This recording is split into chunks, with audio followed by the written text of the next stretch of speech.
चलिए दोस्त, अब इसमें चालू कर रहे हैं हम लोग फिगर के बारे में। फिगर द्वारा कैसे लंब और आधार और कर्ण का चुनाव करेंगे।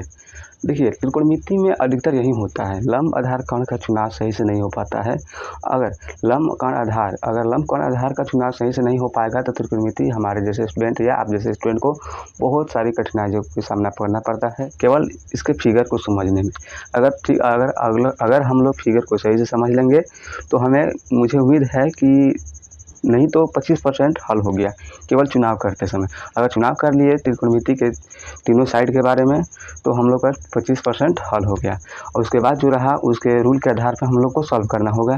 तो चलिए हम लोग देख लेते हैं इसमें त्रिकोणमिति के तीनों भुजाओं के बारे में, कौन सा लंब होता है, कौन सा आधार होता है और कौन सा कर्ण होता है। लंब कैसे होता है, लंब अधिकतर चेंज होता है, लंब और आधार जो होता है वो कैसे हमेशा एक दूसरे के रूप में चेंज होता है। चेंजेबल हालांकि होता ही है लंब और आधार, ठीक है, और जो कर्ण होता है वो अस्थायी होता है। तो देखिए, इसके समझने के लिए हमें सबसे पहले एक लेना होगा, क्या लेना होगा, वो लेना होगा हम लोग को एक समकोण त्रिभुज लेना होगा। इस प्रकार से हम लोग एक समकोण त्रिभुज ले लेंगे,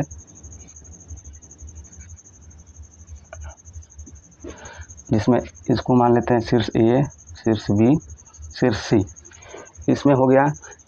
और देखिए, इसमें एक और बात होता है कि 90 डिग्री का चुनाव कैसे करते हैं। 90 डिग्री का चुनाव एक आम भाषा में हम लोग ये देखते हैं कि लंब ऊर्ध्वाधर कहाँ है और क्षैतिज कहाँ है। तो देखिए, ये जो होता है ऊर्ध्वाधर, खड़ी पाई को ऊर्ध्वाधर बोलते हैं और लेटी हुई रेखा को क्षैतिज बोला जाता है। ये तो सभी स्टूडेंट को पता ही होता है कि लेटी हुई रेखा क्षैतिज होती है और खड़ी हुई रेखाएं ऊर्ध्वाधर होती है। तो जहाँ लेटी हुई रेखा और क्षैतिज रेखा के दोनों बीच में कट हुआ उसके बीच जो होता है वो 90 डिग्री का कोण हम लोग बेसिकली रूप से इस तरह से समझ सकते हैं ना। देखिए, तो ये हो जाएगा हमारा। देखिए, तो ये तो जो होता है वो क्षैतिज है और ये क्या है, ऊर्ध्वाधर। नहीं, ये ऊर्ध्वाधर होता है और ये होता है क्षैतिज होता है। ए भी क्या है, ऊर्ध्वाधर है, और जो BC है वो क्षैतिज है। तो ऊर्ध्वाधर और क्षैतिज के बीच देखिए कौन सा मिल रहा है, यहाँ पे मिल रहा है ना। तो यहाँ पे देखेंगे क्या होता है कि ये 90 डिग्री होता है। तो यहाँ पे क्या होता है, समकोण, और समकोण त्रिभुज के कोण 90 डिग्री ही होता है। ये तो हम लोग 5वां, 6वां, 7वां, 8वां, 9वें से परिचित होते आ रहे हैं। तो मुझे नहीं उम्मीद होगा कि समकोण त्रिभुज, समकोण, समद्विबाहु, विषमबाहु त्रिभुज पहचान में दिक्कत होगी। हालांकि इस क्लास 10th में समकोण त्रिभुज के विषय पर ही पढ़ा जाता है इसमें, ठीक। तो इसमें देखिए, समकोण त्रिभुज के विषय जब भी देगा फिगर आपको समकोण त्रिभुज ही देगा। इसमें ये नहीं सोचना है कि समकोण है कि न्यून कोण त्रिभुज है कि अधिक कोण त्रिभुज है या कौन सा कोण है, ये नहीं देखना होता है। केवल इतना बात समझिए कि समकोण ही होता है। अब इसमें समकोण होता है तो कौन कर्ण होता है, कौन आधार होगा, कौन लंब होगा। इसे पहचानने के लिए सबसे पहले देखें, ये जो 90 डिग्री होता है वो 90 डिग्री के सामने वाला वो पूर्ण रूप से ही कर्ण होता है। ये अस्थायी होता है, ये अस्थायी नहीं होता है। अस्थायी कौन होता है, वो होता है लंब होता है और आधार होता है। तो यहाँ पे देखिए, ये हो गया, इसके सामने वाला कर्ण हो गया। हालांकि कभी कभी ऐसे कभी फिगर देता है जिसमें होता है ये थीटा हो जाता है, इसके कोण के सामने वाला थीटा होता है। और हालांकि ये जो होता है ये कोण क्या होता है, न्यून कोण होता है और ये समकोण होता है। तो देखिए, थीटा के सामने वाला कोण जो होता है उसको हम लोग कभी भी मानते हैं, क्या मानते हैं, तो लंब मानते हैं। तो देखिए, ये जब कर्ण हो गया और ये लंब हो गया, पता चल गया, तो ये तो फिक्स है कि हम लोग का क्या होगा, आधार ही होगा, आधार होगा, ठीक है। अब देखिए, इसमें लंब को क्या बोलते हैं, परपेंडिकुलर, कर्ण को क्या बोलते हैं, हाइपोटेनियस, उसके बाद आधार को क्या बोलते हैं, तो बेस बोलते हैं। इसको HPB से सूचित किया जाता है, ठीक।